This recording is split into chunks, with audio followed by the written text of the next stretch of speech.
Hey everybody, welcome to the next edition of Cage My IQ. My name is D-Bake. Tonight we're going to be talking post UFC 257. We're going to review the main card. We're also going to talk about what are some similarities between Vince McMahon and Dana White. And then lastly, we're going to talk about what pro fighters we think could transition to professional wrestling.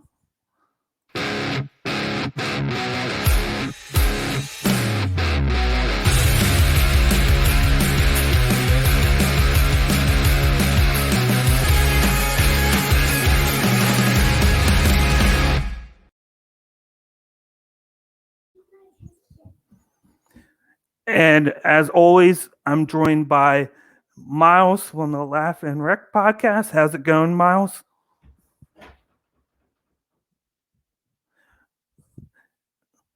I think you're on mute right now. I was on mute. That was a good catch. Yeah. We were sitting all that time in the studio. You guys didn't say shit. I was talking because you guys like, it's fine. Just ignore him. He does that sometimes. And then joining us today is Dave from the Working Fans podcast. How's it going, Dave? Good. And Miles, I thought you were kind of being quiet. I was like, all right. I thought I was part of the conversation. I was like, I just sit there and smiles a lot. That's cool. Good dude. I ain't gonna judge. Love it. Right. How you guys doing tonight? What did you think of the pay-per-view? I loved it. Good.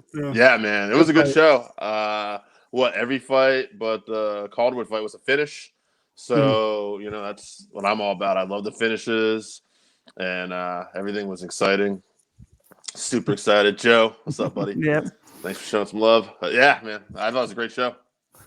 And once again, we are the Buzz, and we got a sponsor with us, and it is Manscaped. So check this video out.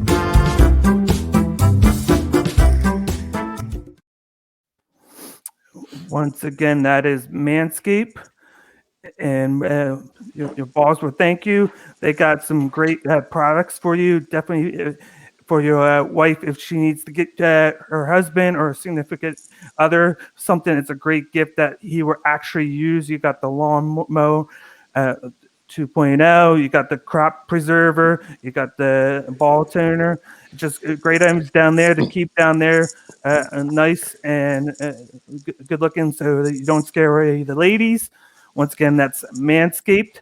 And if you want to get anything from there, use promo code CMI2020 to get 20% off any order plus free shipping. And once again, that's 20% off and free shipping. Use promo code CMI2020.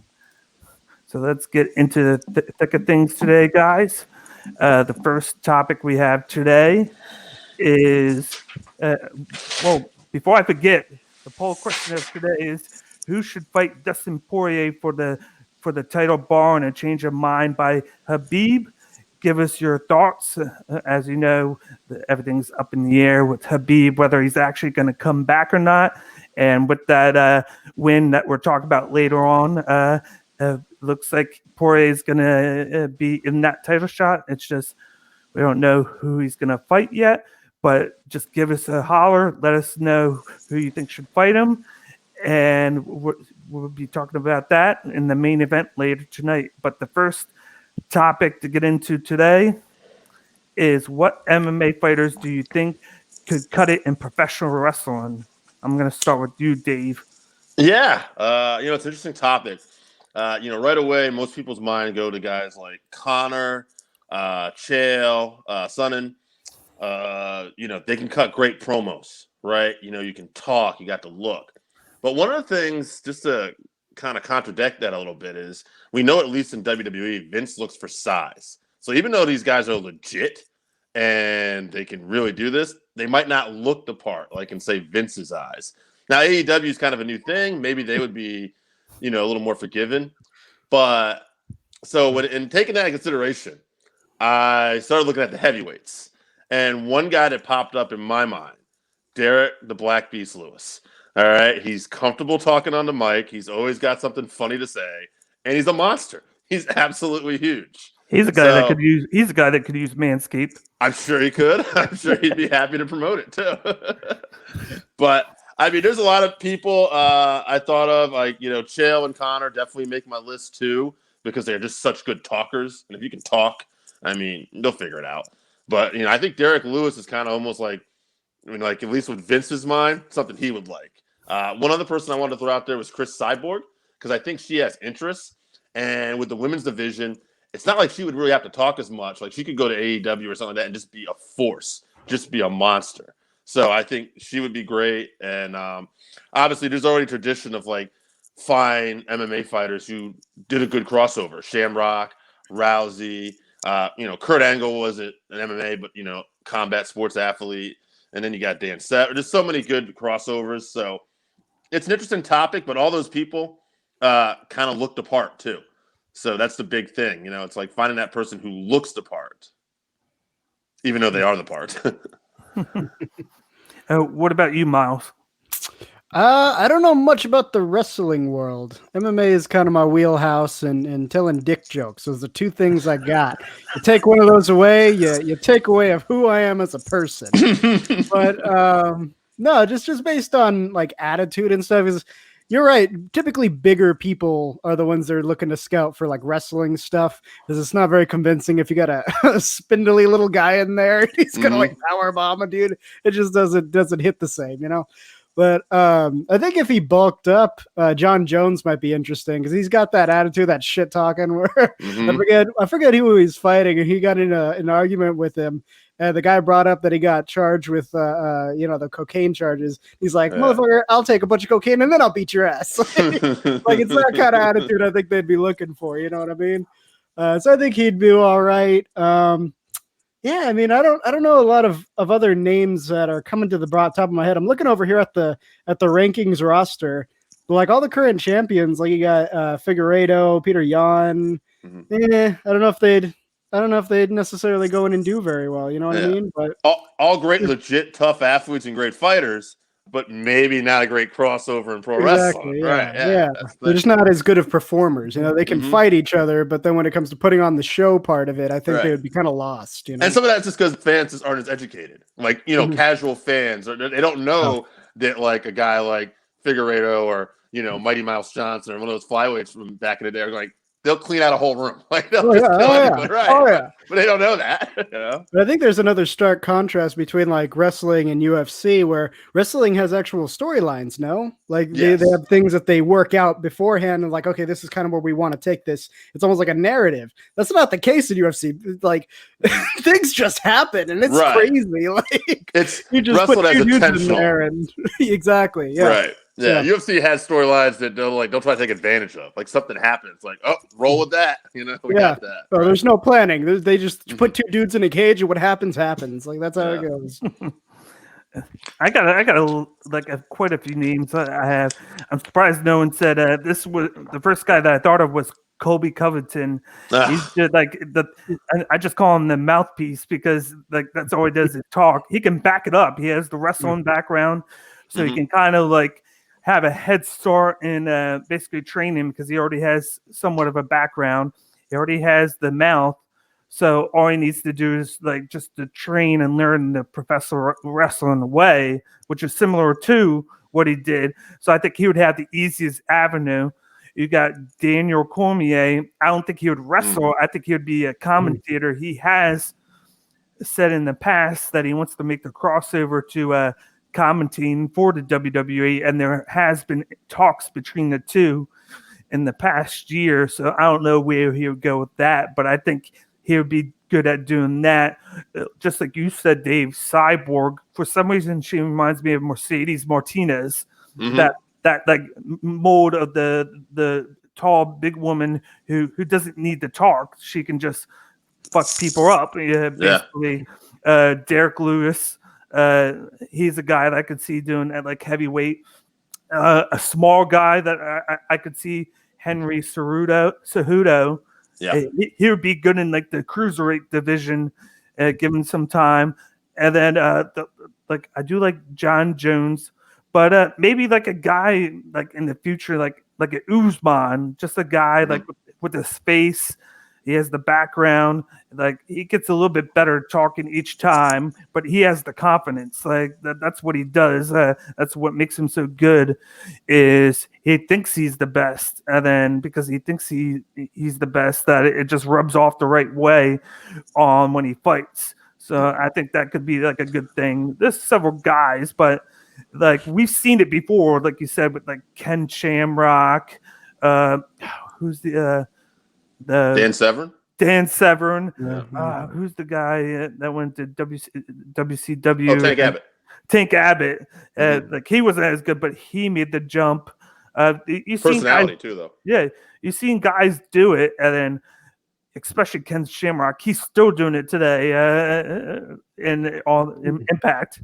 Cormier has the passion for it too. That's one I should have mentioned because he got like, I mean, you know, we'll talk about it more later, but like there in that Chandler promo, like you see Cormier, he's talking about Ric Flair, and he's like losing his mind. So to me, I think if you truly love something too, that's going to give you a leg up because he's gonna get it. He's gonna understand like his role, and you know, he's gonna want to excel at it. So that's gonna help him. Yeah, I remember where it was a couple years ago. They showed him at the pay-per-view in San Jose right after Mania. When it was Orton and Bray Wyatt in the Fun House where they did that vignette, and he said they actually showed him there, and he was there with his kids, and then he was the one talking like he was the kid because he said like he gets giddy and everything when he goes and watches it because he's loved this as a kid. Yeah, and then like you could see guys that make a good transition. As long as they have some sort of background. He already has the commentating background from now doing it. You see Mauro Ranallo. He did a great job. Granted, the best. He's a different beast. People don't know that he's the guy that basically taught John Anik what he knows. Even the workmanship and everything that he does today, and that's why he's so successful, is because of Mauro. Yeah, and he did that at SmackDown and then NXT for like 3-4 years. No one can touch Mauro. I mean, I can't think of any guy who's done it on a main level. Like we're talking Bellator, Showtime Boxing, and WWE. Like and 3 different platforms, good at all of them. Like that's unprecedented. And then he started out at Strikeforce too. Oh yeah, People forget that he was the main guy there. He's had his hands in so many different projects. Pride. I just saw a thing on that today, actually, because they're showing things on Pride on the UFC Fight Network, and I'm looking forward to watching that when I get a chance. But right before we get into the next topic, let me cover some of these comments that are just swooping on in right now. We got Randy chiming in. He's one of the guys that comments on Working Fans a lot. Yep. Yes, Steve. We got Tyler going, hey. We got my mainline co-star, Gary chiming in. Michael Chandler looks like a beast. Hell yes. He definitely proved himself Saturday. Good. We got I'm at work tuning into my favorite MMA show, and I see one ugly motherfucker looking at me still.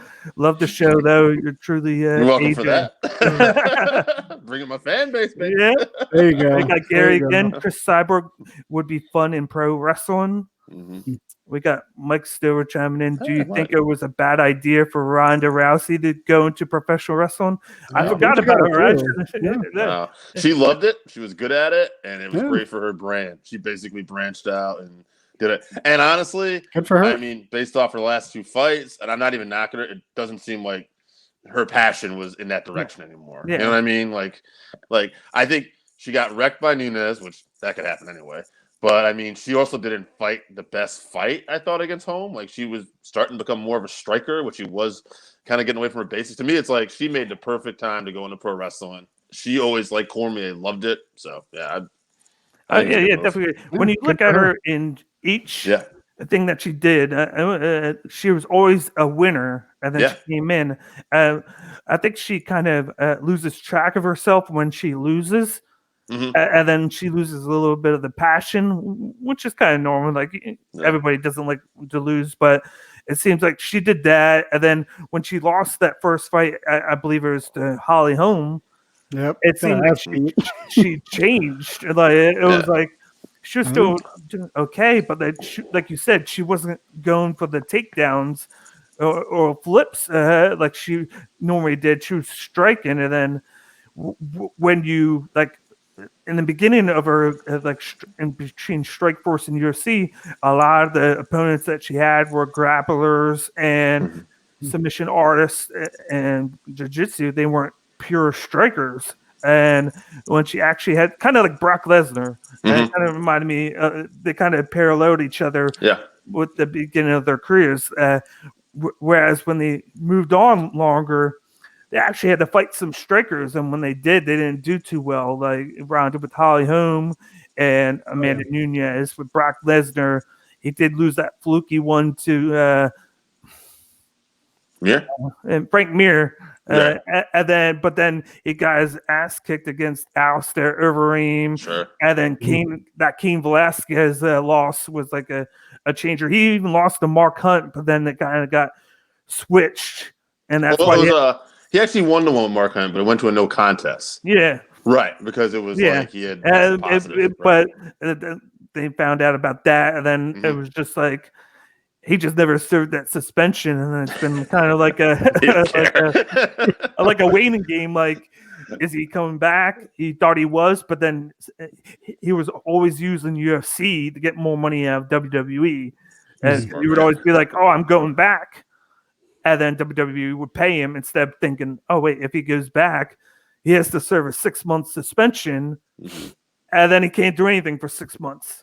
So, like, I don't think Vince McMahon cared, but it's like, we got Joe, how soon until we see Cormier get involved in pro wrestling, and where does he end up? I think give it a year. Because I think he's starting to get into swing of things after retiring now. Now he's like a 4-time commentator. I want to see him commentate 4-time for the next year with UFC, because I think he's the number one guy opposite of Anik and Rogan. Like, he's always on there. They like to use him. It's like him, then Cruz, then Felder, and then Dan Hardy in that order. They like to use that order, but he's like their A guy, like, because now they're using all the recycled retired fighters or guys that don't fight as much.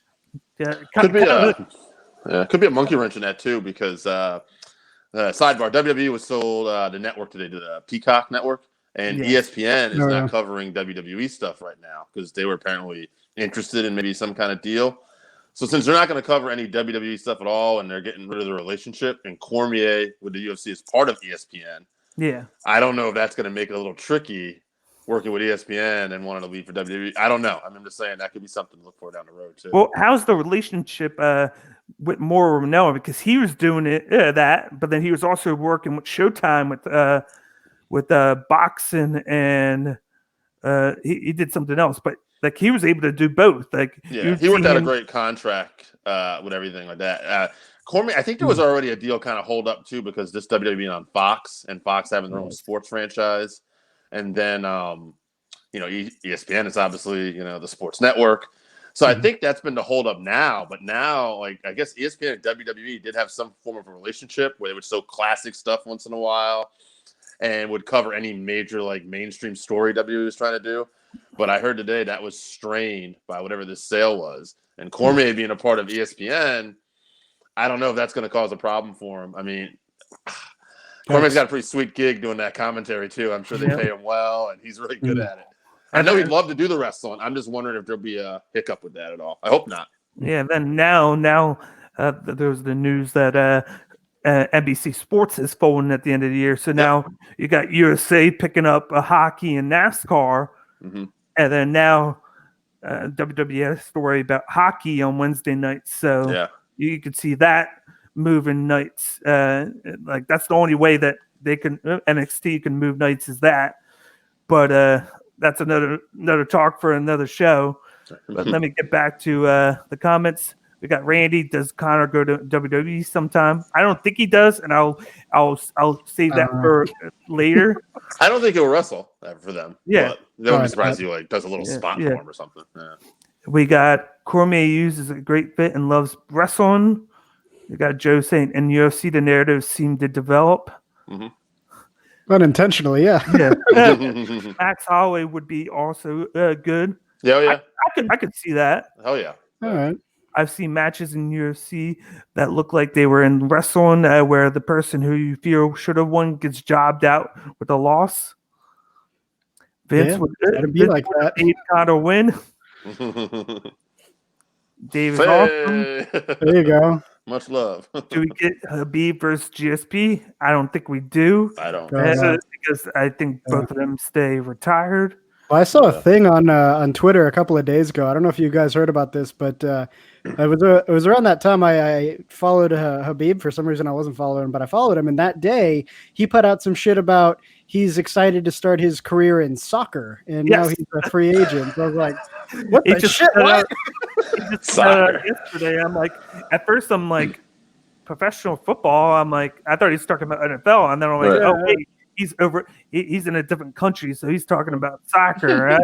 Because he put FOOT instead of FUT, and it threw me off. Man. I'm like, oh, okay, because that's big over there. Watch him be awesome at it. I'm sure it'll be fine. It's just such a weird transition. I used to choke people out. Now we're gonna play soccer. All right. But to go from that into the next topic, because we're talking a little bit of wrestling again. What are some similarities between Dana White and Vince McMahon? I had this in my head for the past couple of weeks about how, these are two of the things I like to watch a lot is MMA and wrestling. And when you think of both, the two guys that you think of the most is Dana White and Vince McMahon and how they run their companies and how much money they make. And then they both have different personalities, but at the same time, like I think that there's some similarities. Oh yeah. What are some similarities that you think of when you think of both guys? I'll start with you, Miles. Well, I mean, they both fucked their fighters pretty hard. Like, geez, it's awful conditions working for these guys. Like, I was just doing some light research to see like how fighters get compensated and how wrestlers get compensated, and I'm amazed. I didn't think anybody could treat their workers worse than Vince McMahon. But Dana White manages. He does it. Like he's like challenge accepted. Like, it's ridiculous. I think on average, UFC fighters get paid like I think it's $20,000 less than most wrestlers do. Like their contracts tend to start at like $50K, but I think it's like a third of UFC fighters are making less than the average American worker, which is like 45 grand. And then there was one fighter I found. Isabella de Paula, she earned like 10 grand in 2019 for the whole year. It's like, what the hell? And of course, no unions, no healthcare, no benefits, which Vince McMahon does that too. Sure. But Jesus, he really like Dana White seems to like he's cutting it all the way down as much as he can to make as much money off the fighters as possible without any return. And I remember there was another suit not that long ago where fighters were suing for I think it was trust busting. Like basically they were saying the UFC were using their resources to buy up all of the smaller MMA leagues so that they could control just exactly how much each fighter gets paid. So no matter where they went, they weren't going to be valued any higher or lower. And I think the court ruled in their favor for that. So that's good. In terms of their personality, they're a little bit different though. Like I feel like Vince McMahon's an asshole and he knows he's an asshole, but he kind of leans into it, you know, like that's who he is. He just owns that. Whereas Dana White's still doing like I'm a reasonable guy. I like my fighters. I just don't want to pay them.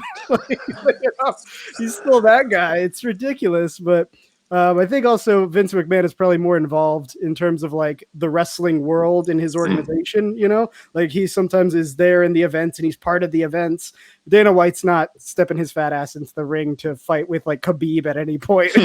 Like, he's not going to be doing that, but yeah, it's just I think the biggest similarity is just how badly they treat their fighters, how much they both are really just concerned with making money and not really concerned with how they go about doing it. So they're okay with cutting these corners that are pretty important, like the COVID story we talked about. I think what was that 255, where Dana White put in all these really great measures to go fight in I think it was Missouri back when lockdown was happening.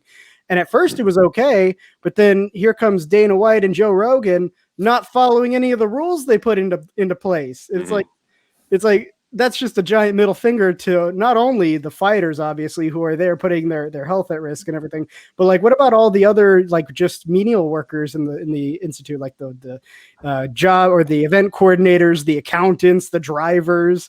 But like they have to follow the rules, but Dana White doesn't. So that's cool. But yeah, there you go. Yeah, I liked the light research, and it didn't take that long to find that out. It's out there. Yeah, these guys, yeah, they have that similar. Yeah, I'll go a little positive because there's definitely a lot of negative stuff, but they both have tremendous work ethics. Obviously, I don't think either one of these guys sleep at all. They're constantly trying to promote stuff. I'll share a story too. I heard years ago that Dana White told on a TV show somewhere when they were asking about Vince McMahon. And Dana said that Vince McMahon, now Vince is like, I don't know, 74 now. So this is probably back maybe, still Vince was put him in his 60s. Dana was like saying a story that Vince called him up and said, hey, you want to fight at WrestleMania? And Dana said, what do you mean fight? You like want to do some WWE thing or you want to have like a real fight? And I guess Vince said, I don't care. Your choice. And Dana goes, you're nuts. We're not going to do that.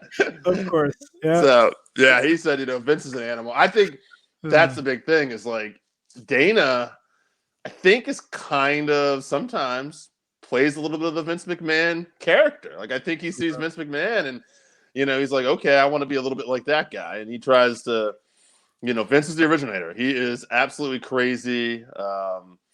There's stories about him. I think Kurt Angle just had a story recently where they were talking about something about a contract negotiation, and Vince said, I'll give you more money if you can take me down. And Kurt Angle's like, I'm not going to take you down. So there's just a lot of crazy stories out there with Vince. They're both nuts. And come to find out, because I just did a little research too, I didn't realize this, but they're both juniors. Dana White actually is there's a Dana White senior out there, and so they're both juniors. Yeah. And I don't know. They're two wacky guys. Yeah, just wacky guys like that you don't know what they're really going to do. But they're not going to pay you a lot if they can help it. You know that. Yep. I will say this though, they both even though that they try and cut costs as much as possible, I do think that they generally do care about their everybody that works under them. Because of course Vince McMahon, you hear all the good stories like he can be stern and then everything can be crazy, but all the wrestlers love him because he has their best interest in mind. Sometimes it's kind of warped because it's Vince McMahon and he's been doing this forever. So he wants things to be the WWE way, but he does care about everybody. And then you see that too in Dana White. He put that thing out a couple of weeks ago about working through COVID, and then everybody just blasting him for having the fighters fight during the pandemic. He came out with that video and he was basically like, hey, he was like, we're working during this COVID, but you know what? I could just shut things down and then my fighters won't make any money because they make the money off of working. It's kind of not like wrestling where they're scripting things. You can work around everything. You got to actually fight each other like for real, and you're getting hurt and you're training. And if you don't work, you don't get paid. So that's why I came up with the Fight Island. It wasn't being used. Though actually, the building that they use at Fight Island, I found out they use that building for a museum, like an art museum over in Abu Dhabi. That's what it was made for, and they turned it into arena for UFC where they can fight there every now and then. It's just become so popular that they keep on going back, and then the pandemic keeps happening. But I wonder if the guy who made that art museum thought this was going to be his work. This is going to be the future for this is UFC. my art. But like he wanted postmodern. He wanted to be able to give his fighters a chance to still make a living.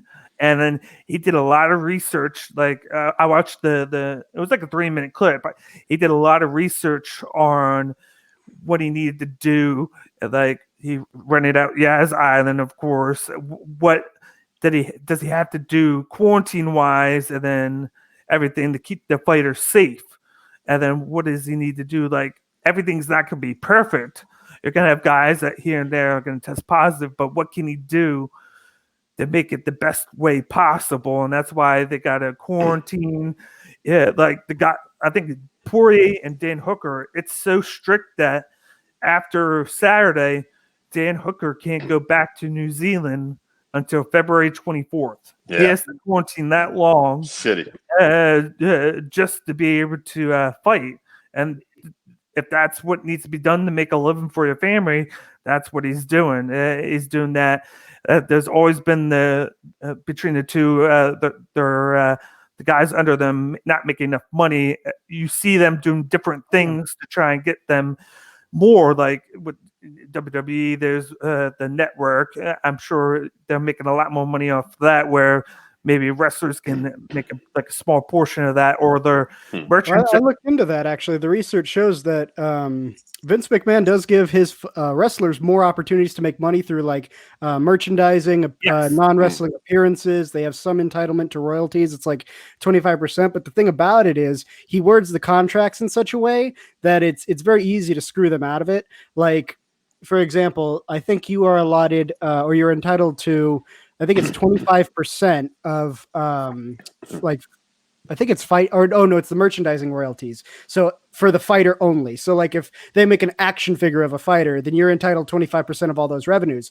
But if that likeness is shared with another fighter, you have to split that 25%. So if it's like a poster and there's 2 of you motherfuckers up there, now you only get 12.5%. Right. If there's 4 of you, then you get basically not. So they word the contracts in a way where, yeah, technically you get it, but they kind of keep moving the goalposts to make it so they have to pay you less and less and less.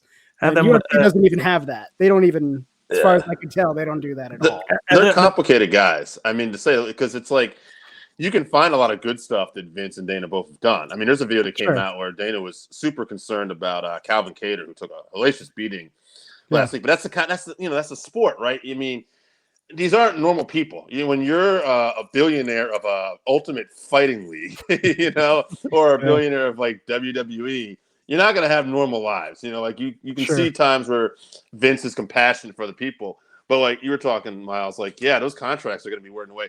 At the end all be all, these guys' biggest passion is their business.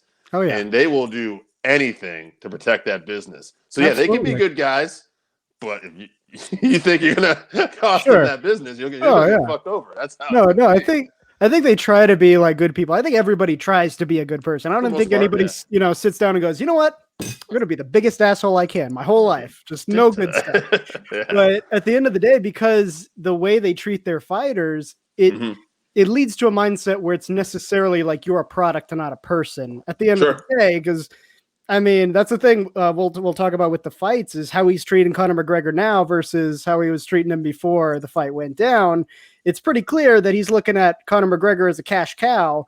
And when the cash cow doesn't pay out, then Dana White gets real upsetty, Oh, yeah. And I'll tell you this, too. Boxing, this is a quick thing about boxing. They don't really get a bad rep because you got people that make so much money. But I'll tell you what, if you don't have a promoter and you're not in a certain league, go find out what those little fighters in countries like Mexico are making. Like they ain't making a lot. It's real bad. Yeah. Oh yeah. Like McGregor with the Dana White can kind of compared to like Vince McMahon and Brock Lesnar, where this is my premier guy. He's making a lot of money, but when he's not doing anything, that's when you hear like the rumblings between Brock and Vince. Because Brock, kind of like McGregor, but McGregor's like I guess he's more nice about it than Brock is. Brock is like, I make you money. What can you do about me? Like, if you're gonna fire me, fire me. That's why you hear all the rumbles between them two. But a thing that I've seen with Dana White, kind of like Vince McMahon, is he's always trying to change things to where he can make UFC money, but then he can kind of see what he can do to help his fighters out. It doesn't always work well. Health insurance, health insurance, real easy.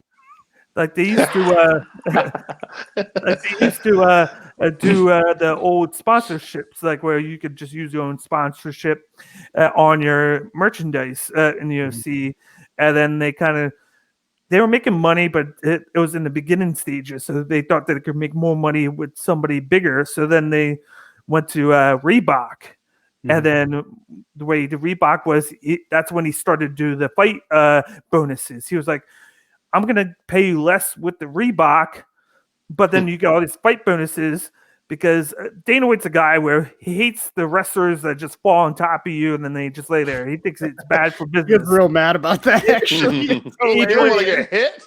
What's that? Yeah, funny. He wants to make money, and the most money he made is when you got a knockout, you got a barnstorm. That's what he wants. He tells everybody that, and he's like, if you want to succeed here, like, you give it all. You don't punched more.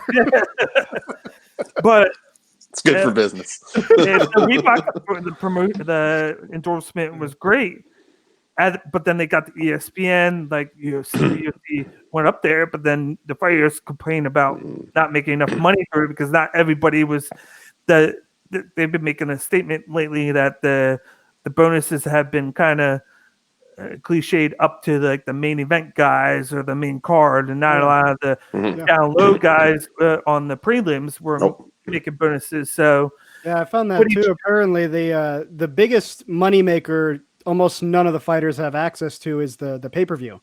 Like the money accrued to pay-per-view, I think it's only the champions and like the most productive fighters, they get some access to pay-per-view. Like that apparently is where McGregor has made a killing. That's where he's made a huge amount of money, but nobody else has access to that because Dana White's not going to share.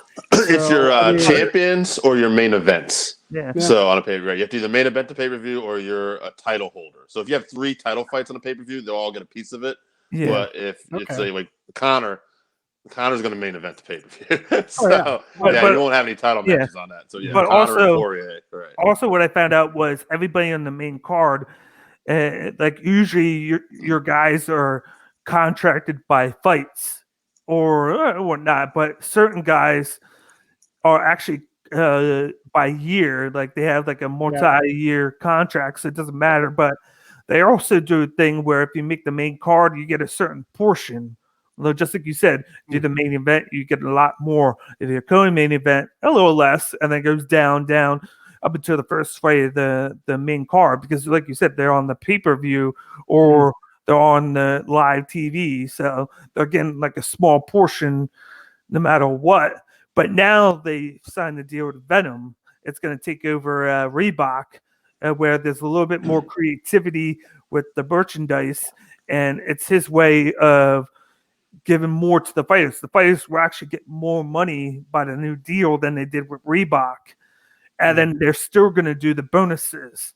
And the bonuses thing's going to always be a work in progress because of who it is. Like, say you got a great knockout, like they had Buckley like months ago in the summer, had that crazy knockout. It was kind of hard to give it to anybody else. Right. But like, say he was on that one, but then but if it was on the same card as Poirier against McGregor, it's kind of hard not to give it to Poirier because the how big of a fight that is, unless they were like, okay, we'll give knockout to Buckley, but then we give fight of the night to Poirier and McGregor. It's like I think they kind of have like a fight with each other with like, were we going to do this or this? Because if we give this, then this person's going to miss out. And they did a great job. Like, I think Poirier wound up getting, I'm not sure if he got the knockout or fight of the night. He did. He got performance. And then Did Chandler get knockout? He got they're giving him like all performance bonuses, yeah, because it's Okay. like they changed it a while back where it used to be like knockout, submission, and fight of the night, Yeah. and now it's performance of the night or finish or performance or fight of the night, And then they gave out. I know sometimes they break it up where Yeah. they do a little bit less, but to give somebody else that deserved it. They have discretionary bonuses. Yeah. They don't tell you about too. Like so, But somebody like yeah. he's trying, he's trying, but like well, They still here's don't the have thing. health insurance. Yeah. Like, you can Yeah. try as much as you well, want. actually, There's no benefits for the fighters. Mhm. well, So you're a billionaire, and you go up to a guy and you go, Yep. "Hey, man, you know what? You did really good tonight. Here's 50 grand." Well, yeah, you just made that guy excited. He's happy. Right. Really wasn't much money out of your pocket, though. Really, when you Compared think to how about it. much he made, you know. Right? Yeah, I like, could this guy the 50 grand. You keep differentials fighting are for him, bro. huge. Bust them brains up. That's right. Don't care about Well, it's that even health worse insurance. because he goes up to these fighters. It's like, hey, you had a great fight tonight. Oh, is your shin fucked up? Yeah, you're taking care of that. That's Here's not 50. not Here's on 50 me. grand. Here's 50 grand. Mhm. That was I spending that on mean, your shin. sometimes they will like take care of people too. But here's the thing too: it's like some of those people to take care of. I hate to say it, but I'm pretty sure he looks at it like, well, that's an investment. Yeah. All right, that guy might make me some money in the future. Go take care of him and his family, or that could be Gotta bad press. take Go care of handle the that before horse it gets out instead the of wall. taking him Right? to the There's glue always farm. an ulterior motive, you know. But then again, there's some good too. I don't want to like say it, but right. I mean, health insurance, like they don't seem to want to do that, right? WWE, UFC, none of these people, even AEW, as progressive they are on the wrestling front. And Tony Khan gives his employees health insurance. So if you're a VP and a wrestler, you get health. But I didn't hear about the actual wrestlers getting health insurance. So we don't talk about that. You know? But it was, they try. They don't do that, but like you have heard about on both sides. If a guy like needs to go into like rehab or something, boom, they put him in the rehab. They do certain things to help out. Like Rehab. What kind of rehab? Is it like physical rehab or? Sometimes drug rehab. Drug rehab. I was gonna say like drug rehab. That's the thing. I don't know if you guys have seen or if you watched the last week tonight specials.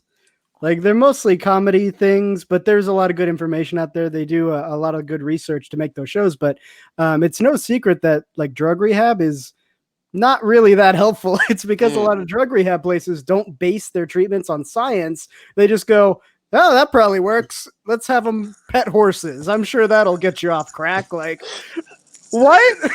No, you need a clinical psychologist to deal with that. Not like, oh, we're doing basket weaving and next to a babbling brook. Do you want heroin still? Oh, you do? Oh, okay. That didn't work. So, I mean, give them health insurance. Don't send them a drug rehab. Give them health insurance. Give them health insurance. I will say this though, as a normal like wrestler or fighter, when you're making that much money, like if you look at me, I make $50,000 a year, so I do have health insurance, but I'm making $50,000 a year. A normal UFC fighter is making at least $100,000 a year. What about the 37% that make less than 45? Right. Yeah, that's the problem. So they're doing that by the fight though. So that's on them how many times they want to fight. Like you see guys like Donner Cerrone, he spent so much money. He was fighting like 4 or 5 times a year because he knew he needed to. You train, fight.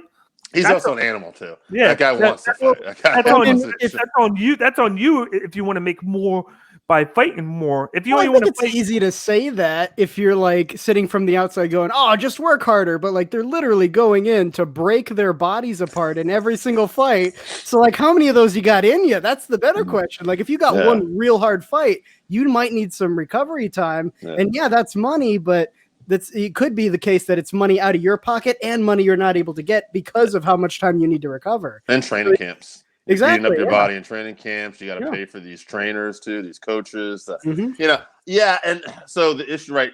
They'll pay for your rehab and stuff like that. And if you're Conor McGregor or John Jones, maybe you should stop fucking up and save some of your money because you're getting taken care of. Well, they But also have big sponsorships. That's the other thing. If you're below, Right. 15 or the 15 in the league, you're probably not seeing that much sponsorship money. But those guys, they could just live on like his McGregor and his whiskey promotion. They sure. could be pretty on that alone. But if you're a middle of the road fighter, yeah, like those guys need some help and some health insurance. And yeah, that's the problem. I mean, yeah, you can fight more, but injuries happen. Like you're saying, like it's not a regular job. It's not like I own a business delivering bread and my back hurts today from bending over someone. No, these guys are trying to punch you in the face and kick you. And then when you try to like wrestle, you got Dana White on the side, like, no, get punched more. You get in there and you take those punches, damn it. Yeah, and like I said, there's good qualities to everybody, but yeah, I think at the end of the day, I would like to see some improvements, like for these fighters in terms of fighter care, just helping them out more. But yeah. I will say this though. If you're John Jones and you're Conor McGregor and you're getting millions and millions of dollars, stop fucking around, guys. Stop fucking around with hookers. Stop doing coke. Stop going in the traffic with a gun and thinking this is a great idea. Don't punch old people at a bar. Like you're actually being taken care of. Yeah. Like you don't need to do this. But what I will say is just to play devil's advocate, like I was. Sure. Yeah, as a fighter, all you have to do is train. I'm saying this lightly. All you have to do is train, and then, boom, you fight. You're making $50,000 on the high. Say 30,000 on the say 10, 20,000 on the low. If you fight 2-3 times a year, like most guys do, do, that's win or lose. That's just your base. If you win, you get more. If you lose, you still get a little bit more. But you get more, of course, when you win. But that's just the base. So say you fight 2 times, and say you make $10,000. That's $20,000. But if you win twice, that's like an extra $10,000. So you're making $30,000 just fighting twice a year, and all you have to do is train. I know there's a lot that goes into training, but it's not like you have to. Do like a 40-hour work job, and then some of them do train that hard. Like that's the thing. Especially if you're a middle of the road fighter, you need to be in the gym at least 30-40 hours just to keep up. Like if you're not constantly busting your ass, all the guys who are already better than you and they're training just as hard, they're going to leave you behind. So, I mean, there should be some compensation for all the hours they do spend in the gym, because it's not like the gym they're training at is going to be able to compensate them. That's just a regular business, So they should have a base salary. And then, if you win, great, that's cool. But you shouldn't be dependent on like, oh man, I need to knock this guy out or I can't pay my water bill. I think another thing is too, like if you're in a regional MMA promotion and you're not making X amount of dollars, okay, you're choosing to be in a regional MMA promotion because you want to make it to the UFC, Bellator, any major promotion. I think by the time you get to Bellator and especially UFC, that's where you should be taken care of, because you're not in a regional, you're not like, it's not a side hustle MMA is anymore. different. You're taking that big risk, all right? You're fighting for basically a small independent promotion to get experience and hope for the best. But once you make it to the big time already, you shouldn't have to have a job as a waiter on the side at Applebee's. It didn't happen, but it actually has. There's people in the UFC, that had that. So, it's a bad look. Yeah, but going from that, because we could talk about that all day. That's a 2-day conversation right there. But let's move on to the post UFC results right here. The bread and butter of this episode. And the first one we got on here is the women's strawweight division. We had Marina Rodriguez defeated Amanda Ribas by second round TKO. And then I got the right here. Boom. And then let me move this so you can see the full thing. She beat her in the second round. What did you take from this fight? I'll start with you, Dave. Ribas can hit. I was super impressed with her. Not Ribas, Rodriguez rather. Because I thought Ribas was going in as the favorite. She had a little hype behind her, and also what I really impressed with was that there was a little moment in this fight where Rodriguez had stunned her right before she ended up finishing her, and Herb Dean got near them, and he made contact with her. It didn't look like he did it on purpose, but it looked like the fight was stopped. So she got up, walked away, and Herb was like, no, the fight's continuing. And she was like, you could tell taken out for a second, but she immediately focused back up, went back in there, and got the finish. So to me, I was super impressed with that. To be able to keep your composure in that moment, the big stage, you think the fight's over, it's not. I got to go back and do this again. She did it. So I thought that was super impressive. Yeah. What about you, Miles? I actually kind of walked in just as they were calling this one, so I had to call 3 separate places to see who was doing the fight. I called I go to Buffalo Wild Wings usually, and the place was too small to show a Conor McGregor fight. They're like, we don't have the capacity. So I was like, shit. So I called Twin Peaks, and they said it was a 3-hour wait to be seated. I was like, oh shit. So I finally found a bar that I went to. It was the first time I went out to a bar in a while, but I walked in just as this one was finishing up, so I didn't see too much of it. But man, this card, I got to tell you, I haven't misjudged this many fights like since I started doing this. This is my worst card, hands down. This was a night full of surprises, and this one was probably the first one. I didn't get to see a whole lot because I had Ribas as a submission in the first round. Like I thought that Brazilian Jiu-Jitsu black belt and judo background was going to come through a lot more than it did. And in the picture, you just see her like holding on to Amanda Rodriguez's leg, like trying to get a takedown while she's getting pummeled in the face. So man, that's, I guess, Rodriguez, that Muay Thai, you got to watch out for it. So good for her. Yeah, I was watching this fight in the first round. That Ribas was more of the aggressor, she doing her normal attacking from the beginning, and she took the round, and then she looked really good. But then one thing that I noticed going into the second round that like I think she's going to have to work a lot on is she wasn't blocking punches. She was kind of leaving herself open for Rodriguez to hit her.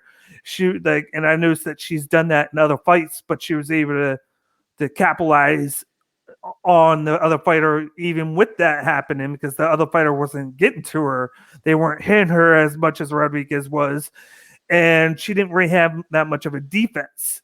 And Rodriguez exposed that in the second round because she just when she hits you, she hits you, and then she knocks you down.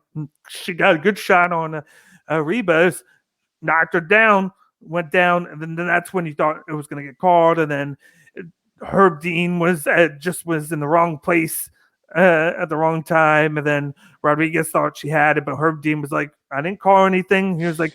Like I was just moving out of the way because they went the way they were fighting. It was right in front of him, and he tried to step away, and then Rodriguez started and he caught it, but then she came back in, and then Ribas was already stunned, so she wasn't all there. And then Rodriguez just finished her, just like in the picture. And then, like, what do you guys see Rodriguez going from here? I'd like to see her fight the Karate Hottie. I was looking at That'd be cool. the rankings, and they're like, I don't know if the rankings just changed today, but they were like right next to each other.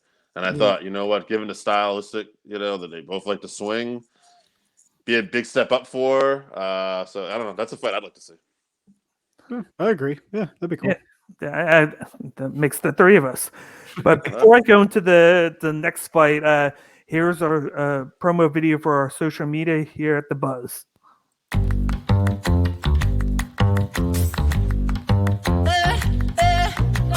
Get the Lambo car, house in the hills with the stars. Told you I'd raise the bar, told you that I'd go far. Baby, it's crystal clear. I'm not a souvenir. I'm not an accessory. I'm a necessity. So come and check me out now. I'm a necessity. So come and check me out now.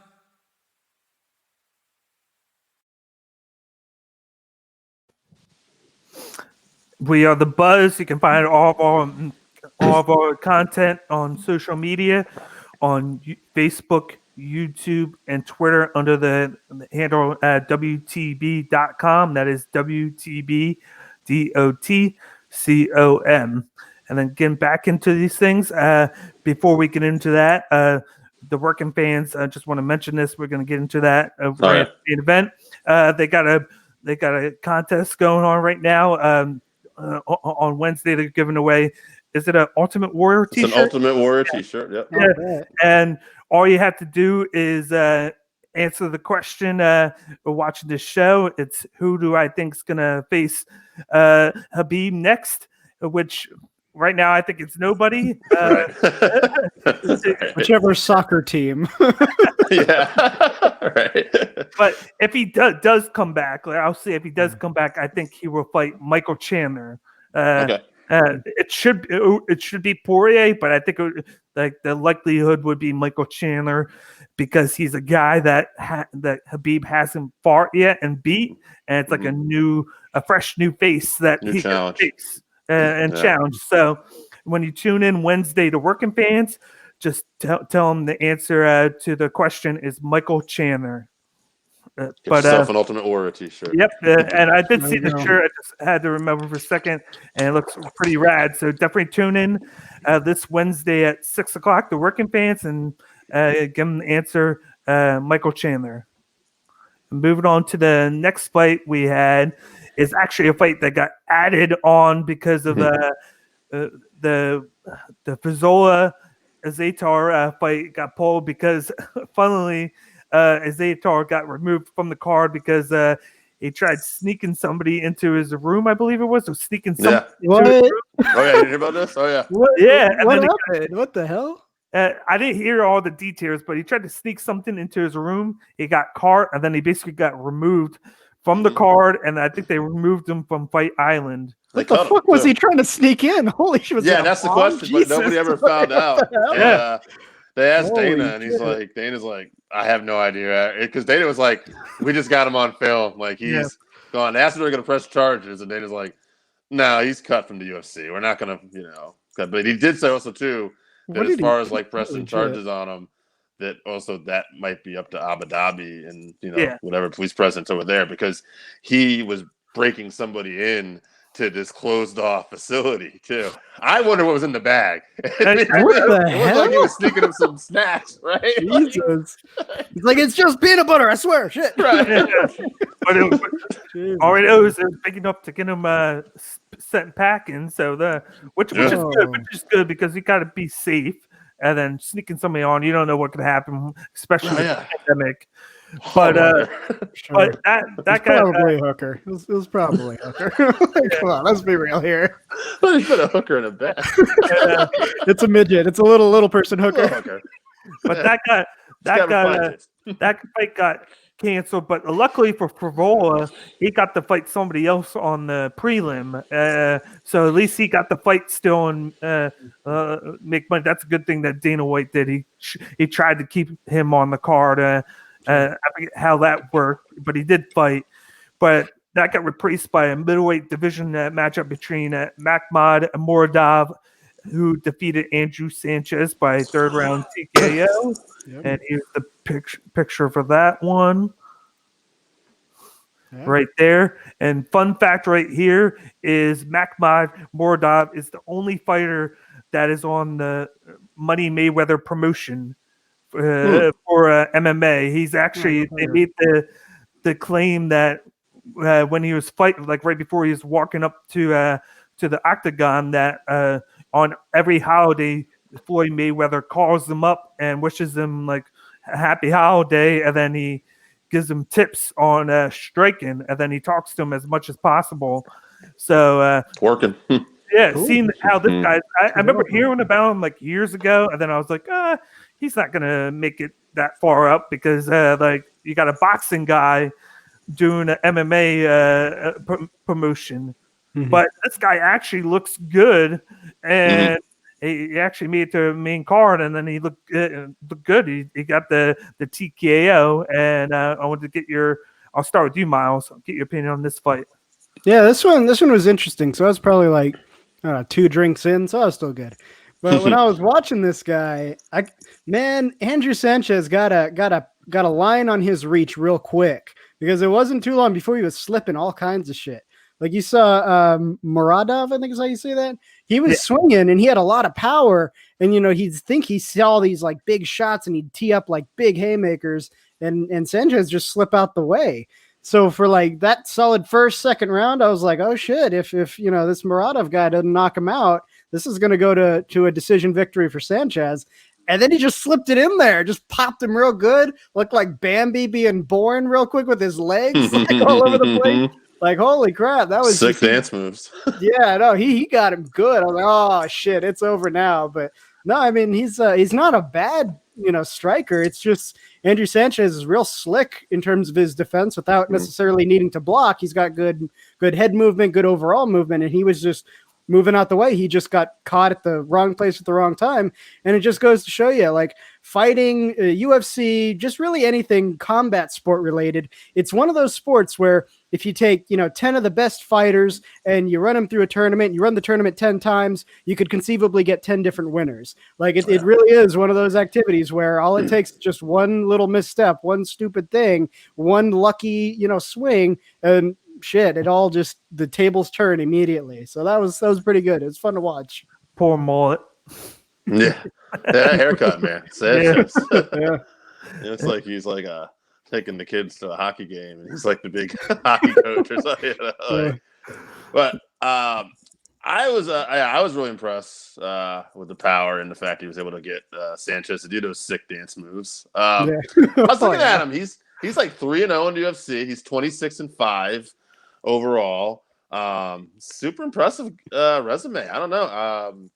I'd like to see him. I don't know. We didn't ask this yet, but I'm just hoping he fights like Brad Tavares, who was on this card earlier too.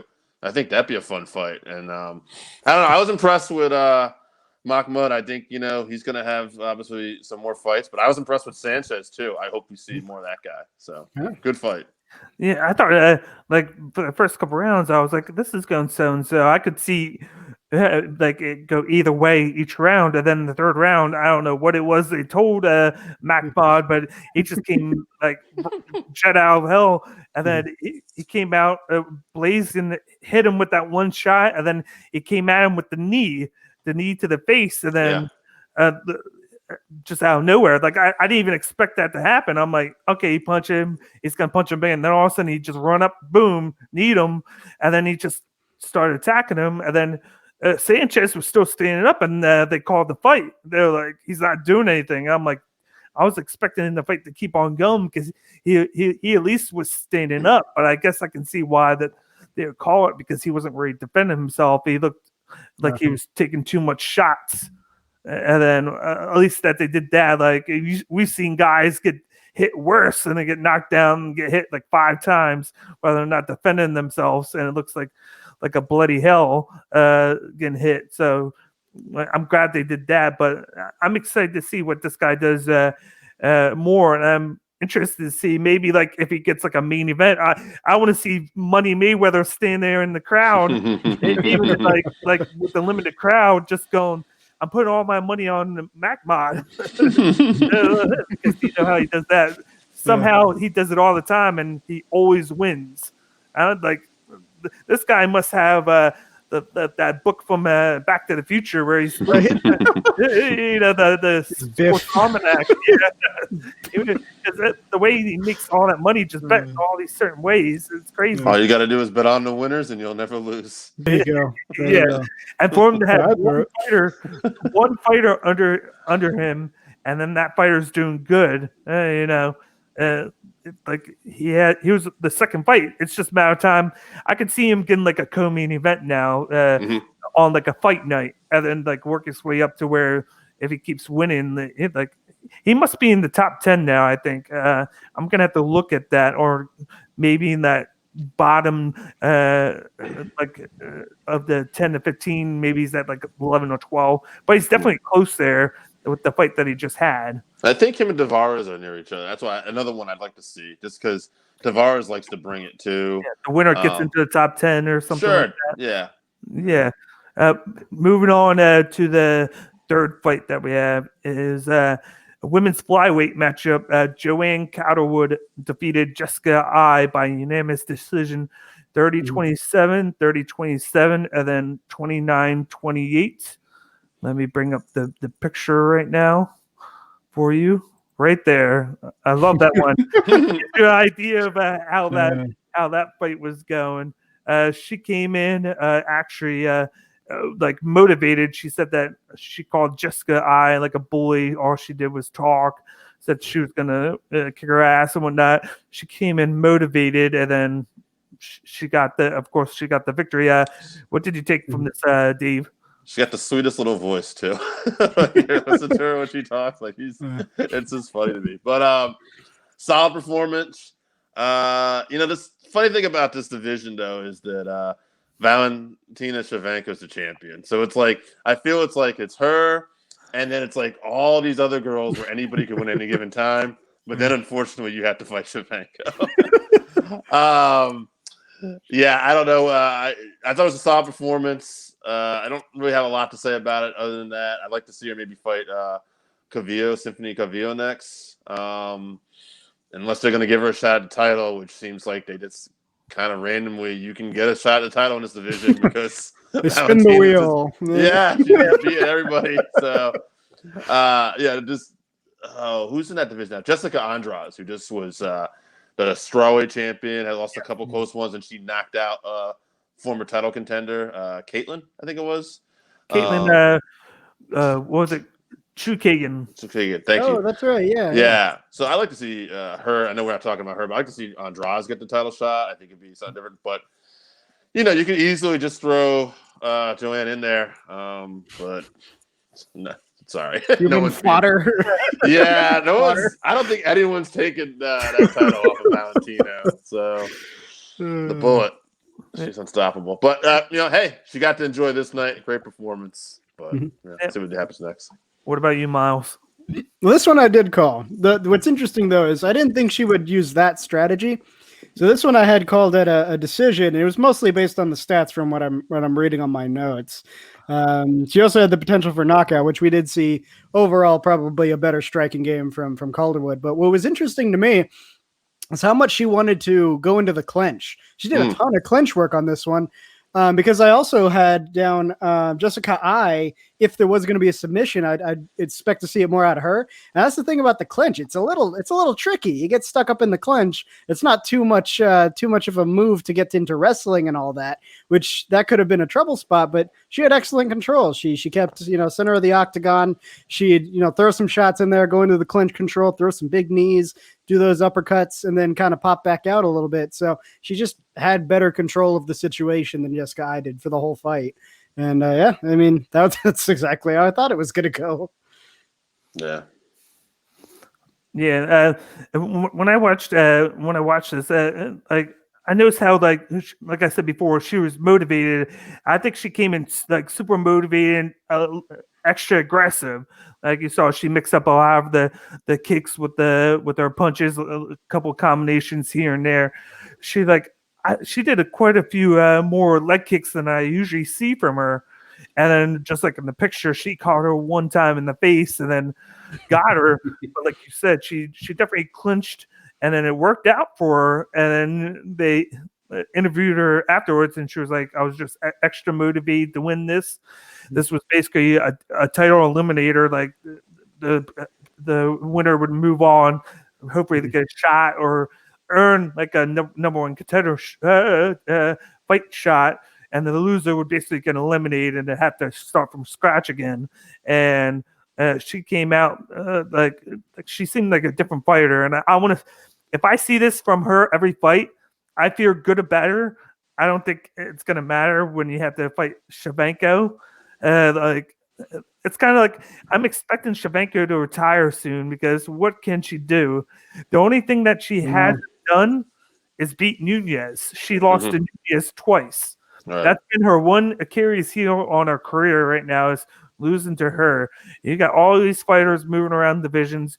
It's been so bad that Joanna Jędrzejczyk moved down to Zhang Wei's division to fight her because she lost her title before Shevchenko got that one. And you got all this mixing and matching.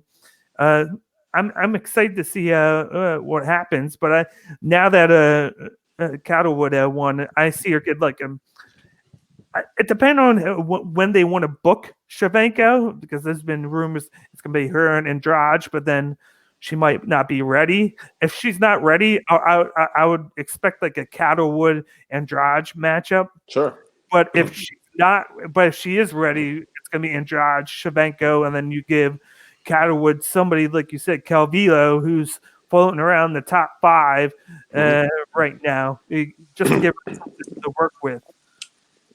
If we got a comment right here, neither woman has any head movement either. Yeah. Where it doesn't help matters. That's why she could slip into the clinch all the time. She wasn't moving. Right. But now we're going to move into the co-main event. This one was an exciting one for me. We had lightweight division. We had Iron Mike Chandler defeated Dan Hangman Hooker by first round TKO. Where's the picture right here? Boom. What did you? I'll start with you, Dave. How did you like this one? I liked it a lot. Really happy for Chandler. For years being in Bellator, and we all knew like he was like that top guy that was ready to compete at the UFC. But in my mind's like, did he wait too long? This is a tough fight right out the gate. Not that like I figured Chandler would do well, but like this is a tough fight out the gate, and boy, you couldn't ask for a better performance, huh? Knocking out Hooker early. Yeah. Then he does the the crazy backflip, which Dana hated because he's probably like, no, don't blow out a knee. The money, we're gonna make a lot of money off of you. But yeah, I just paid you. Yeah. But he cuts that wrestling style promo, where talks about like the greatest moment in my life, which is like a homage to Ric Flair at the '92 Royal Rumble. A little tear in his eye. It's good. It's good stuff. You're doing it on a Conor McGregor card too, where everybody's watching you. Yep. It's a hell of an impression. So to me, this guy, like if he's not getting to get a title shot next, like he's fighting Charles Oliveira in a number one contender thing, or he's waiting, or he's like right there. Like he's going to be a guy that he's either getting a title shot or he's going to do one more fight.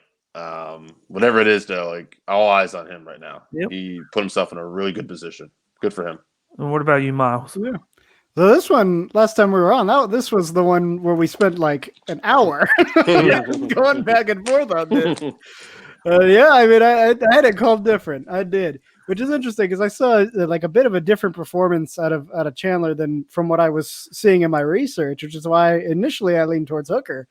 But let's see, I was about 4 drinks in by the time I saw this fight. So this one it's a little bit hazier, but I do remember the knockout because everyone was watching. I was sitting next to this guy at the bar. We were talking about it, and we were like, Chandler, he's having to overreach just to get to Hooker's head because that extra 4 inches that Hooker's got on him. But he did a great job. That's what it was. He wanted to stand and trade with Hooker, and at first I thought he probably didn't have the hit resistance to do that, the impact resistance, but. I mean, I'm a little disappointed in Hooker. Like after that Poirier fight, like what the hell was that, bro? I thought you were like a moose. But yeah, he got in that solid shot, and he really most of the fight he just wouldn't let Hooker breathe. Like that's what it kind of was. He just stayed on top of him a lot. Pressure. And yeah, even with that reach, he had a hard time keeping him away. He had a hard time, maintaining control of the situation. Where Chandler would just like kind of pop in real quick, and then if he got repelled by a few punches, he just went right back in afterward. He didn't even really care.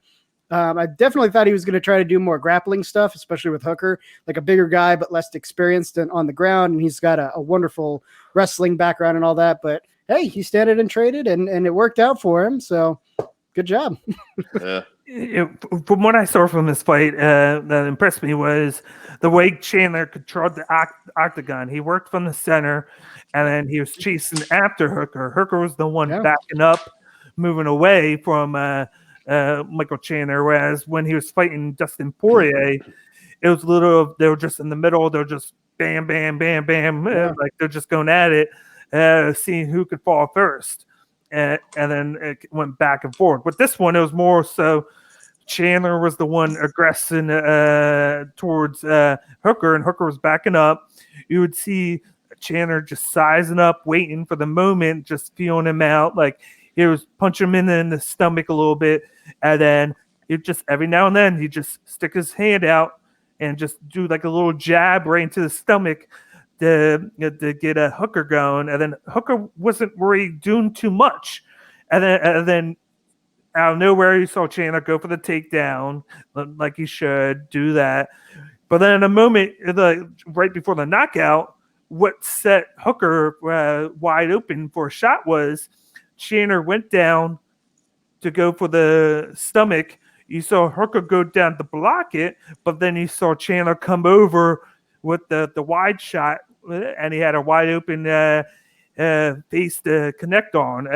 It was all those sudden just jabs to the stomach that he was doing during the round that was causing Hooker to then worry about that left his face open, and then he just got a big hook down. He got hit down, and then Chandler just finished him on the ground.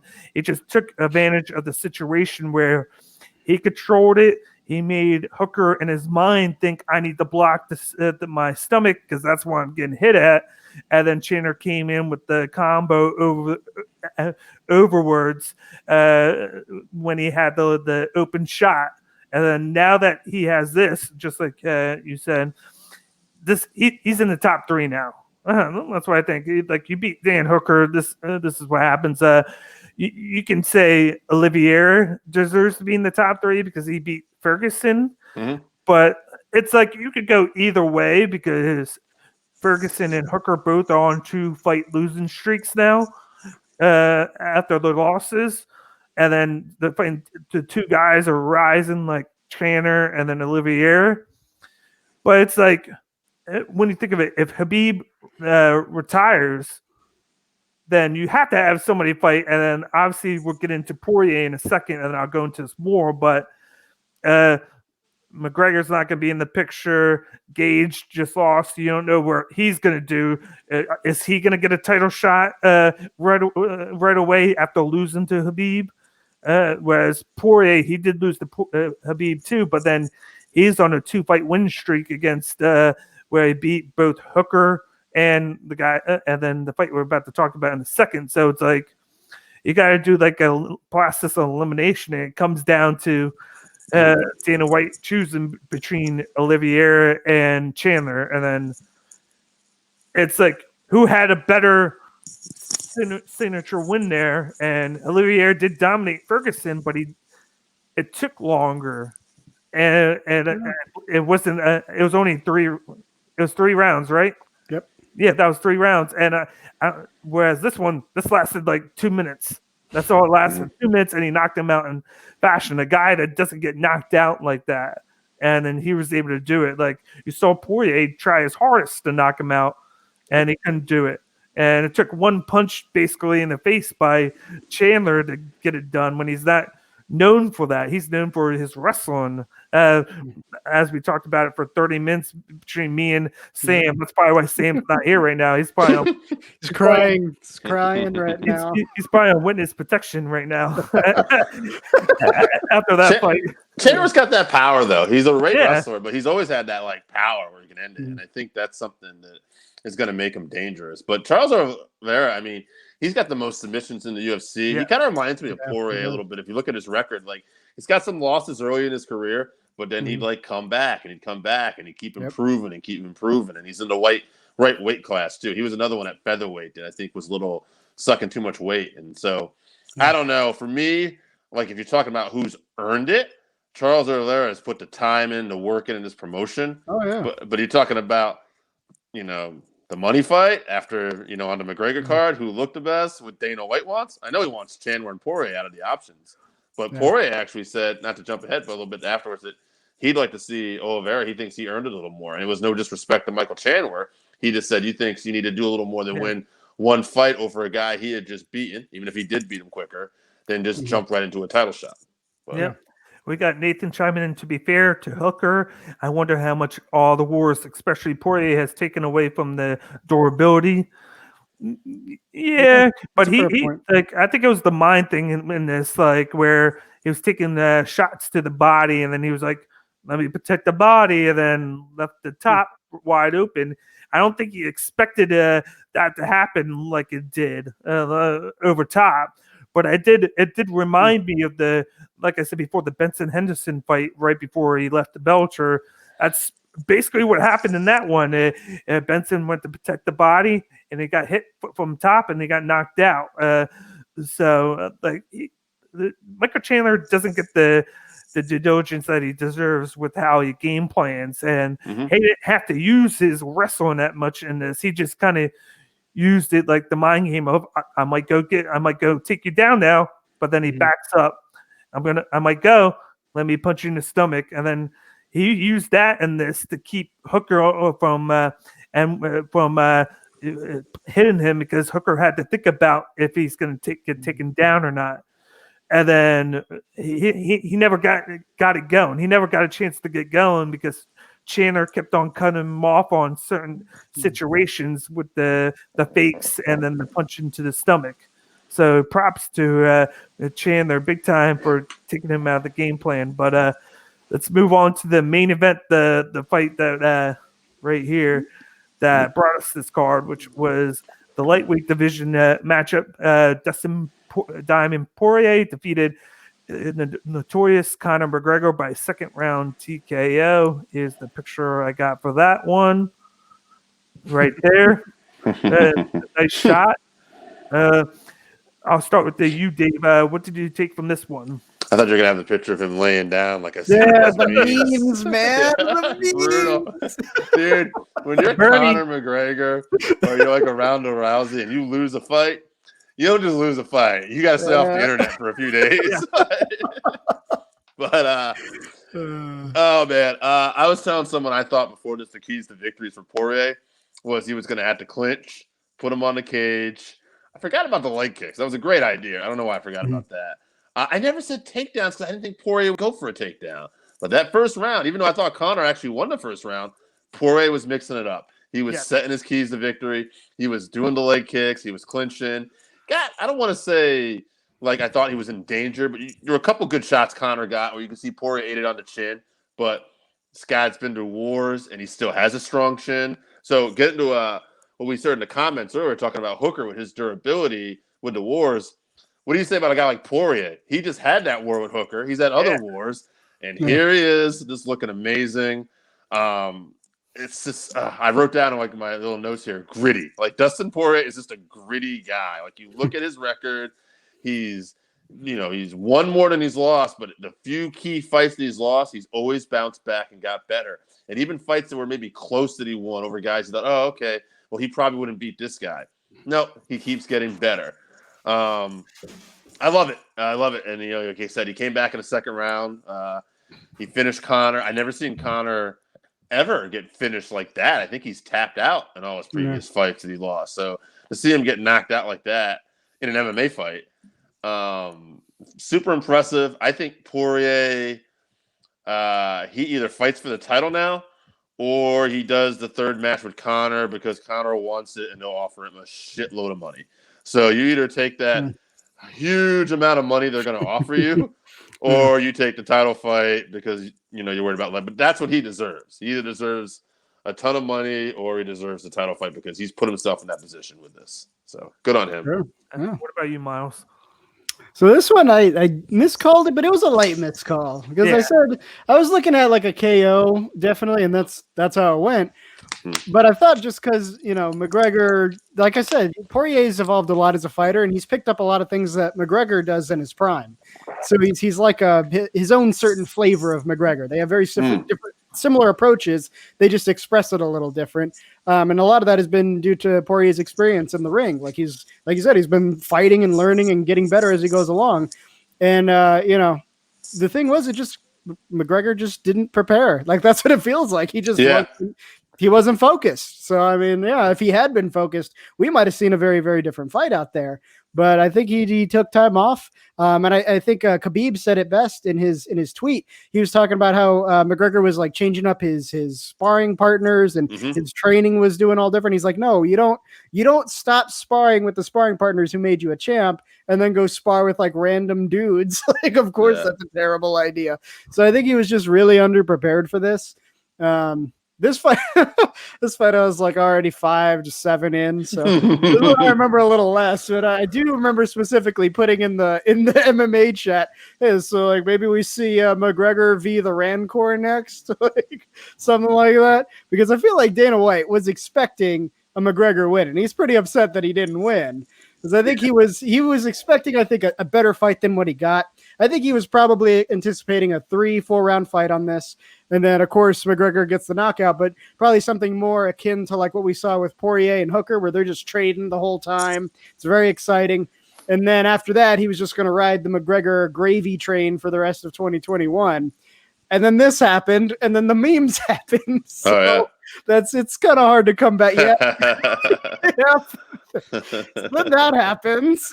And now I think Dana White is like, he doesn't really know where am I going to put McGregor now? Like who am I going to stick this guy with that's going to make a bunch of money?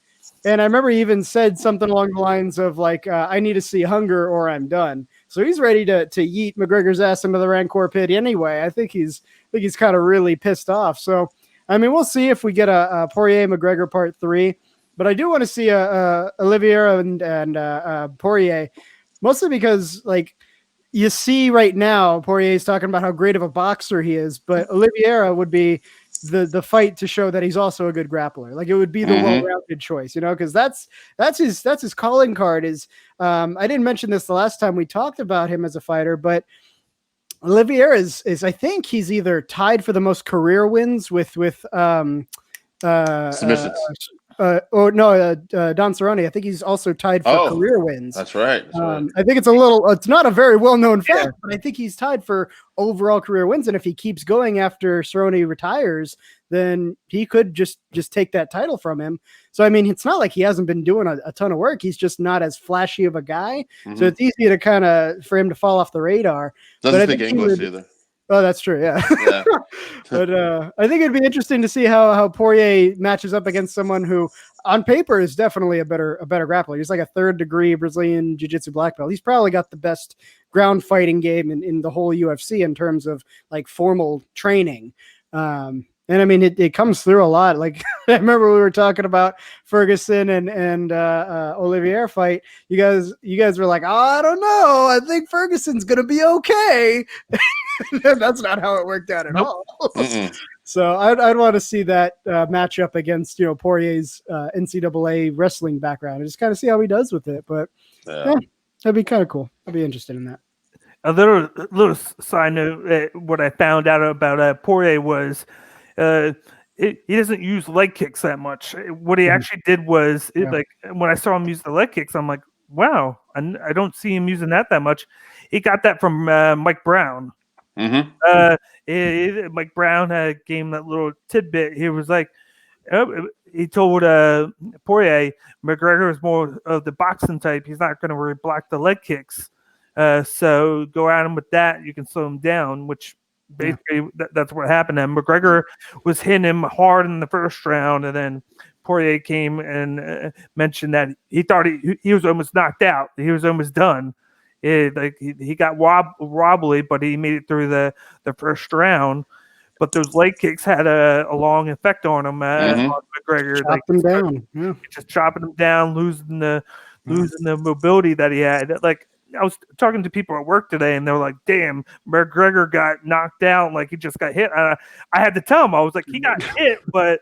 You fail to realize was when he got hit that one time, he was falling back already because the leg was dead. His leg was dead. He actually kind of was walking back from getting hit, and he fell back. And then that's when he got caught with that one hit. Was when he started to fall back. And I'm like, it's like he took damage from that, but that wasn't like the hit there wasn't as bad as the one on the ground. It was more so like his leg was so dead he couldn't support himself, and he just fell down, got hit a little bit, but he couldn't get himself back up because of the leg. And then that's where Poirier just basically finished him. Like he couldn't support getting up, so he was basically like a sitting duck. And Poirier had all the ammo in the world at that time to just finish him. So it was either he was gonna finish him or he was gonna take the beat in, try and block it, which he didn't, and then hope that he got out of the round. And then I don't think he would have lasted that much longer because he wouldn't have been able to do all the moving around. He would have kind of walked, kind of like what Ferguson did against Gaethje. Like he had no defense whatsoever because he couldn't move around.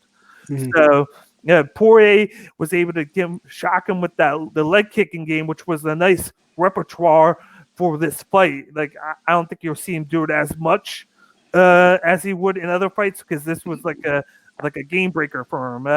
This just for this fight, and he used it.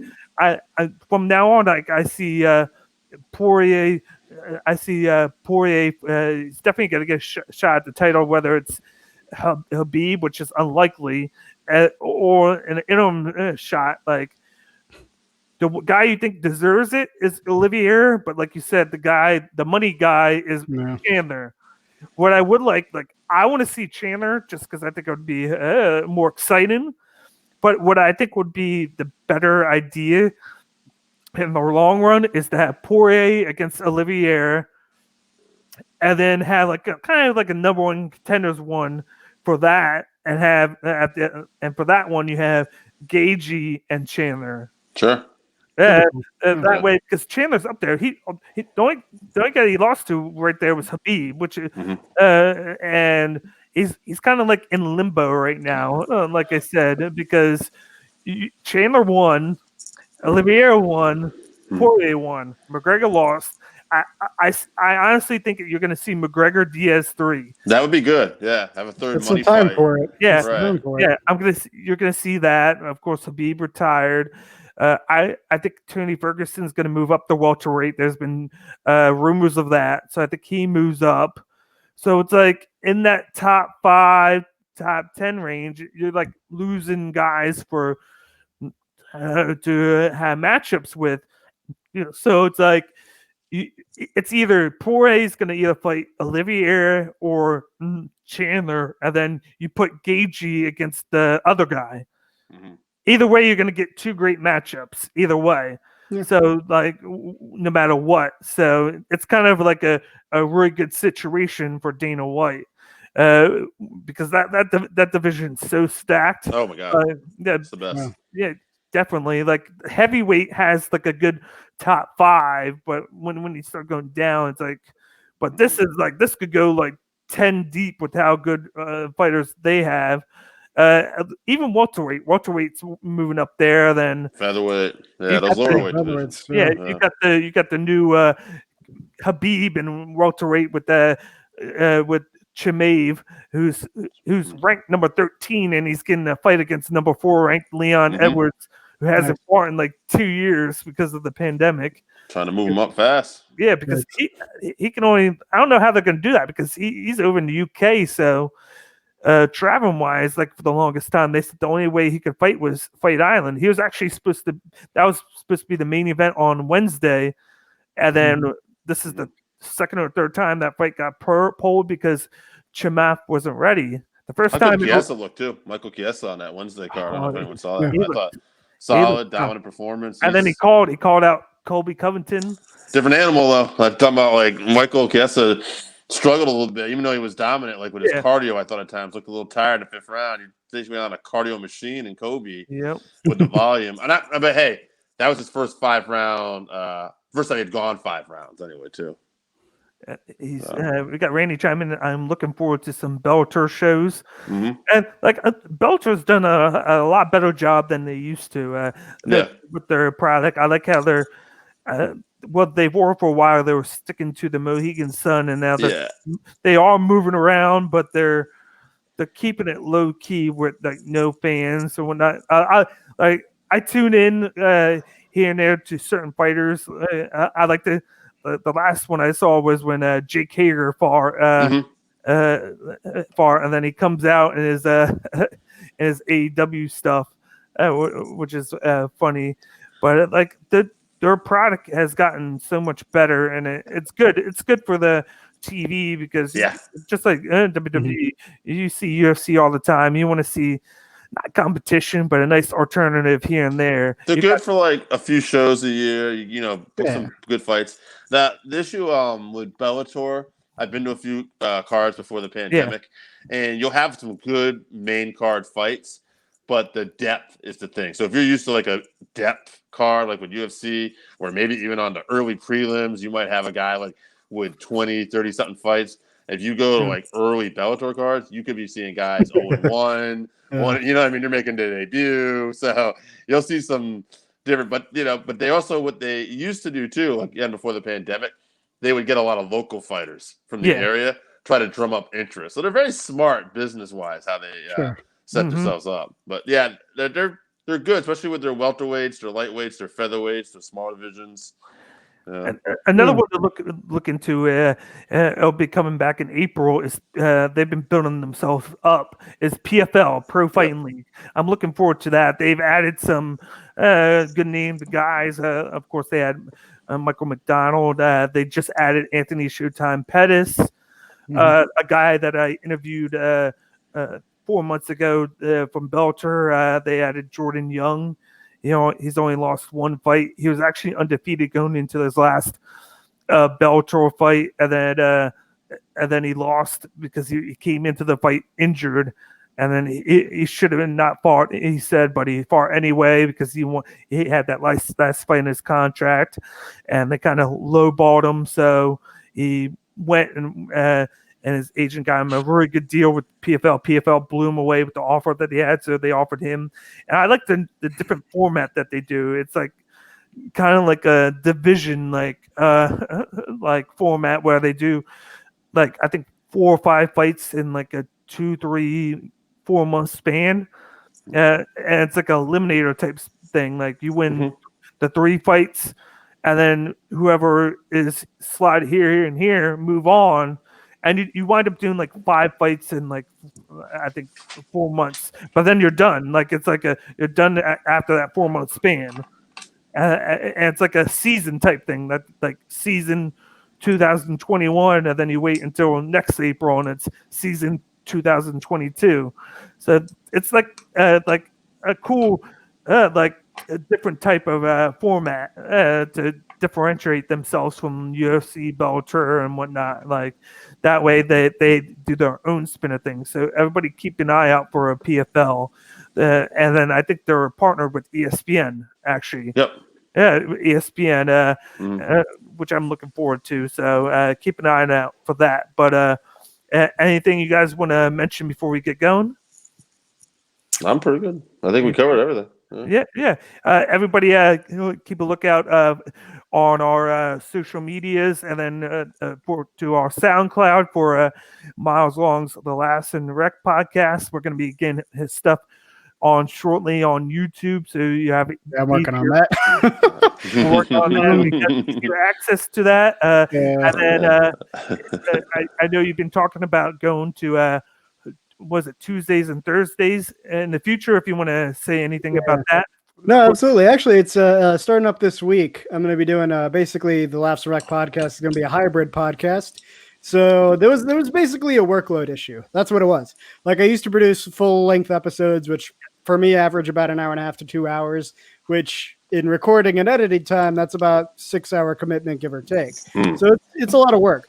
So what I started doing is, okay, well, let me do every other week. And that seemed like a pretty decent balance. And then what I started doing is mini episodes in between the weeks. So I've been doing that for the last couple of weeks, because the mini episodes, I can produce those in 3 hours, just pop them up same day. So what I decided to do is, since really the biggest workload is the full-time episodes, and the little episodes on the bi-weekly basis are super easy, I'm going to start doing live streams as well, because I have a lot of ideas that I want to use, but they don't necessarily translate into audio only. They have like a visual video component to them. So that'll give me an opportunity to do that. So we're moving over to Twitch as well. I've got already pretty much the next 3 shows stacked up with guests coming on. Some of them are guests who I've had on the show before. They're friends of the show. This week on Thursday, the 28th at 5 p.m. Central is going to be our second ever stream, but it's going to be the first regularly scheduled stream. We're going to be talking about pickup artistry and how that industry is pretty bad, but it's also kind of funny to make fun of. So I'm bringing on my friend Samantha from the Random Acts of Self podcast. She is finishing her master's degree in psychology, so she's going to help me kind of poke all the holes in the things. They're like, oh, all you need are these 5 psychological tricks to sleep with all the women you want, and mostly just a bunch of bullshit. So that's going to be awesome. And then going forward, we're going to be doing a alternating Tuesday, Thursday weekly live stream. The Tuesday following that, which I think is the 2nd of February, same time, I'm going to be bringing on my buddy Jim from the Friday Night Music Party. We're going to be doing a variety stream where we got all kinds of stuff on the wheel. We spin the wheel, whatever it lands on, that's what we talk about. It's going to be all kinds of stuff like right-wing extremists. We got Karen videos. We got, it's just all kinds of stuff. Nerdiverse stuff, talking about MCU and DC Universe stuff, really whatever we want. So that's going to be kind of the structure is Tuesday's variety show, Thursdays on a deep dive. And so tune in every week with the Laughs and Rec podcast. We're going to have audio content and streaming content. If it's a full episode, then it'll be a light, variety stream. If it's a week where it's a shorter audio episode, then you're going to get a deep dive episode on Thursdays. So, yeah, there's going to be a lot going past after this week. It's going to be stacked. So awesome. This Monday. And then with Dave, he, of course, you got him on the Working Fans podcast on Wednesdays. What's this week's episode going to be about? So this week we're talking top 5 greatest heel turns in pro wrestling. Awesome. So we got that. We have our episode. We have our audio podcast. It drops Thursday. Yeah, it usually drops Thursday. Yeah. Yep. And that's on iTunes, Spotify, wherever you get your podcasts. And me and producer Joe just in the future weeks, we got a commentary gig coming up for a local pro wrestling thing down in Florida. We'll be doing it in-house here in Connecticut. We'll be they're going to send us videos. We'll commentate over them. And so excited about that. That's in the future. Kevin Kelly right there. Yeah, that's got to get our foot in the door somewhere. Yeah. It won't be New Japan, but we're trying. So. Yeah, which is great. A lot of good coming out of you guys. You guys produce a lot of good stuff. I always tune in Wednesdays to your product. Appreciate it, man. Yeah. You can find both of the Working Fans podcast and the Laughing Rex podcast on the Buzz on YouTube, SoundCloud. Anything that we have our stuff on, just go to there, check out all the past stuff. Just last week, you guys did a cool one on tag teams. Yep. I know that. And then, of course, check out Miles on his new venture on, I said Tuesdays and Thursdays, right? Yeah, just Thursdays on Twitch. On Twitch. Check that out. He's going to be producing some good stuff on that. And then for me and Drew have been doing our we just started it out as like a one-off thing that we thought we were going to do. We interviewed Wes Bergman from the Challenge, and it's turned into the weekly thing where we've been just boom. We've been just chugging along, interviewing other people from the Challenge. We did Wes, we did Devin, we did Ashley, we just did Marlon, which was great. And then now in the next 2 days we have 2. Tomorrow 8 we got Marie Rhoda, and then on Wednesday, which I'm excited for, I'm confirming that we will be interviewing Leo Rush, who is a wrestler who is just on the Challenge, and so I've just been doing my research on that and getting ready for that. I'm excited for that. That'll be Wednesday at 8, right after the Working Fans podcast. So stay tuned for that on the Buzz, and then just next week. We're starting our new format here on Cage by IQ. We're going to be producing more episodes for you guys because MMA is definitely the way. We need to get more content out for that. So the way we're going to do it is on the smaller themed shows. We're going to be doing news episodes starting next week where we just put out an episode on just the latest news, and then for like the bigger pay-per-views or like bigger fight nights that week, we're going to just cover just the predictions and then do like a results episode. That way, unlike last week, we won't cover 2.5 hours. It'll be more like an hour and a half. So this man needs help out here. just barely. That's how he felt after we did 2.5 hours last week. That's how he felt. Oh man, you should see me after the New Year's live stream. 6 hours on live. 6 hours, yeah. Well, you guys see me tomorrow morning. I'll send you a picture. I gotta go in at 4 a.m. So I'll be up at Dude. 3 a.m. I didn't even tell you. Like I delivered, like Brett. I was saying, I'm leaving my house at 2:30 in the morning tomorrow. So Right. I was looking at the clock. I'm like, whoa, it's gonna be a long day. Just started out a lot of fun, but I'm like, uh-oh. But before we get going, here's the schedule for the week at the Buzz. We have all these great podcasts on here.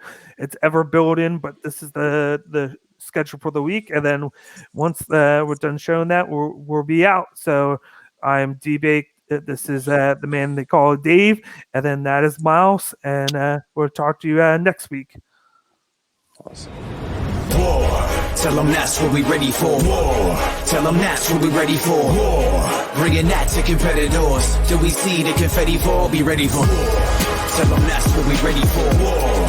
Tell them that's what we ready for. War. Bringing that to competitors. Till we see the confetti fall, be ready for war. Tell them I'm ready, any opponent. The crown heavy and every minute is chosen. A path only fit for kings, and you won't know what this court means. What did you enlist for? If it isn't getting more rings, then you gon' have to switch your team. Trust me, it gets more mean. I'm a nightmare going up against your dreams. First step is explosive like a bomb hit. Bet if I let it fly, I cannot miss. And you ain't got a chance at the top 10 when you getting clamped all night by your locksmith. On the block throwing lobs to my top bigs. I'm a chef, no look, what's the top dish? Tie game, through the pressure as the clock ticks. Crossover, step back, hit a shot, swish. War. Tell them that's what we ready for. War. Tell them that's what we ready for. War. Bringing that to competitors. Till we see the confetti fall, be ready for war. This is how champions are made, but it never happens in a day. It's all hard work, but it's why what happens when we play 9 out of 10 times. I'ma lap you.